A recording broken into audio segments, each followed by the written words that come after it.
Não compre o MXRF11 antes de ver esse vídeo. Nesse vídeo eu vou fazer uma análise completa do MXRF11 e te dar 3 motivos para você não comprar mais cotas do MXRF11. Então bora pro vídeo. Então a gente vai entrar no site do Investidor 10 e vai colocar o ticker do MXRF11 para a gente fazer a análise aqui. Então, primeira coisa, quando você vai analisar o fundo imobiliário, você tem que olhar sempre o preço, dividendos e preço sobre o valor patrimonial e liquidez do fundo. Esses 4 aspectos são muito importantes dentro da análise, tá? No MXRF11 a gente vai começar analisando ali o preço sobre o valor patrimonial. Lembrando que preço sobre o valor patrimonial é sempre bom você comprar fundos imobiliários, que isso aqui está sempre abaixo de 1. O que significa? Significa que você está comprando fundo imobiliário barato ou caro. Então toda vez que tiver isso aqui abaixo de 1 é um bom momento para você comprar. Toda vez que isso estiver igual a 1, ele está no preço neutro, você está pagando um preço justo. E toda vez que isso estiver acima de 1, significa que você está comprando ele mais caro do que ele vale. Ou seja, ele está 1.01. Então é um primeiro alerta que o MXRF11 está mais caro do que ele deveria. Tá? Então quando a gente olha isso, ele está no mercado 9.49. Então as pessoas estão pagando 9.49 no MXRF11. E quanto que ele realmente vale? 9,42. Então o que você está fazendo? Você está pagando R$ 9,49, algo que vale R$ 9,42. Então esse já é um primeiro indício que o MXRF11 ele está mais caro do que ele deveria. Bacana, esse é um dos primeiros motivos para você não comprar MXRF11. Tem outros fundos imobiliários também que ele tem na mesma classe. E qual que é a classe do MXRF11? Ele é um fundo de papel. Lembrando, o fundo de papel é um fundo imobiliário que está atrelado a dívidas dentro do fundo, que a gente vai entrar inclusive no site da gestora para explicar isso para vocês. Então, o primeiro indício do MXRF11 é que ele está mais caro do que ele deveria. Pô, Romeu, bacana, ele está mais caro do que ele deveria. E os dividendos dele tá 12,34. Será que ele vai continuar pagando esses dividendos? Então a gente vai entrar no site do MXRF11, que é a gestora do fundo, para analisar se ele vai manter ou não os dividendos dele. Então para isso a gente vai entrar no Google aqui e vai colocar isso aqui, MXRF11, que ele é um fundo da XP, que é o Maxi Renda. Então toda vez que vocês forem analisar qualquer fundo imobiliário, eu recomendo que você entre sempre na carta do gestor, que o carta do gestor ele vai te dar todas as informações sobre o que o fundo aplica, quais são as dívidas que estão dentro do fundo. Então a gente vai entrar no último mês, o mês de outubro, que é a mais atualizada. Quando a gente entra no site da XP, do MXRF11, tem várias informações aqui. O dividendo que ele pagou, o dividendo dele anualizado, quanto centavos por cota ele acabou pagando. Então é muito bacana, se você quiser dar uma olhada e aprender, é você debulhar aqui na carta do gestor. E quando a gente vai descendo aqui o fundo imobiliário, o MXRF11, isso aqui é o mais importante para a gente, a carteira dele. Então o que fica claro aqui? Ele é um fundo de papel. Lembrando, fundo de papel é um fundo que empresta para várias empresas.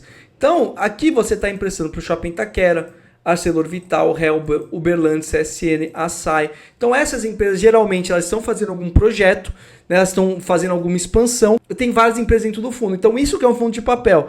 É uma junção de várias empresas que você está emprestando dinheiro. Então olha que bacana. Você está emprestando aqui para diversas empresas, né?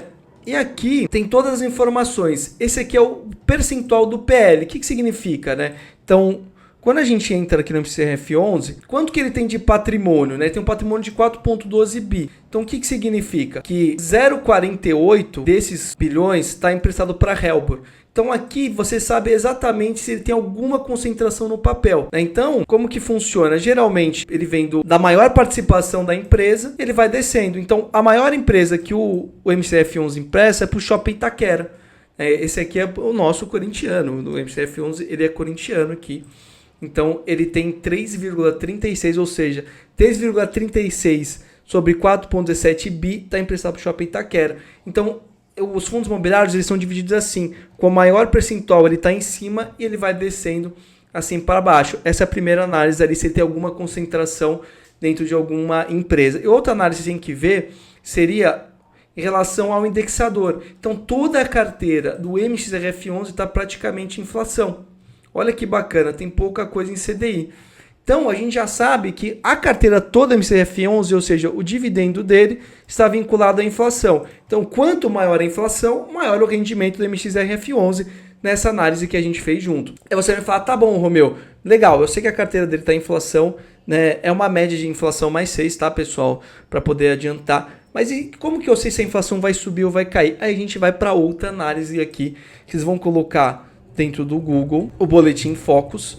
O Boletim Focus é o relatório ali do próprio Banco Central, que ele faz uma análise de toda a economia, o que vai acontecer, se a taxa de juros vai subir, a taxa de juros vai cair, então é muito bacana para vocês analisarem.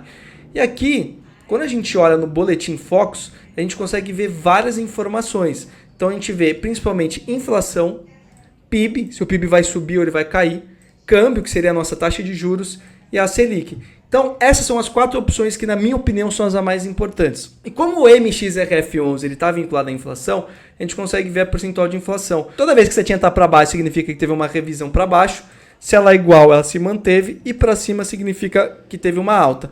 Então a inflação em 2025 ela está em queda. Então se o MXRF11 paga IPCA mais 6, seria a inflação mais 4,43. Né? Perdão, a inflação mais 6. Então, se a inflação é 4,43, ele vai pagar 4,43 mais 6%. Então, olha que bacana aqui. E aqui a gente vê que a projeção para os próximos meses é que seria ali uma inflação em queda, né? Inflação em 3,5%. Ou seja, se a gente analisar o relatório aqui do Banco Central, os dividendos do MXRF11 vão cair. Então, esse é o segundo motivo ali que não é um bom momento para você comprar MXRF11. Terceiro motivo é que ele é para investidor geral. O que significa isso? Toda vez que você vai investir em um fundo imobiliário, tem investidor qualificado e investidor geral. Quando você compra para o investidor qualificado, você tem que ter pelo menos 1 milhão ou conhecimento financeiro para você entrar dentro desse fundo imobiliário. E ele é para investidor geral. Então aqui está mais aquelas pessoas que fazem o efeito manada, que não tem tanto conhecimento de mercado e acaba qualquer movimento vendendo fundo imobiliário. Isso também vai muito em questão dos cotistas, né? Ele tem mais de 1.331.000 cotistas. Por quê? Porque no fundo de base 10 ele é para o investidor geral. Então esse acaba sendo outro ponto que o MXRF11 tem que tomar cuidado ali. Seria até mesmo para você não pegar e comprar no momento que ele está mais caro e ter efeito manada e você acabar se prejudicando. E aí, o MXRF11 vale a pena comprar ou não? Primeiro, ele está mais caro do que ele vale, o MXRF11, né? O preço dele está acima de 1. Segundo, ele é um fundo imobiliário para investidor geral. Isso acaba trazendo muita liquidez e você pode sofrer ali com efeito manada. E ele ainda ser um fundo imobiliário com base 10, então qualquer pessoa ali pode acabar comprando. E pelo terceiro, quando a gente olha a perspectiva de rendimento do MXRF11, ele é um rendimento dele que tem uma perspectiva de queda porque ele segue a inflação. Espero que vocês tenham gostado desse vídeo. Deixa aqui nos comentários se quiser que eu faça uma análise de qualquer fundo imobiliário e aproveita e se inscreve aqui no canal para acompanhar tudo sobre o mercado financeiro. Eu vejo vocês no próximo vídeo. Até mais.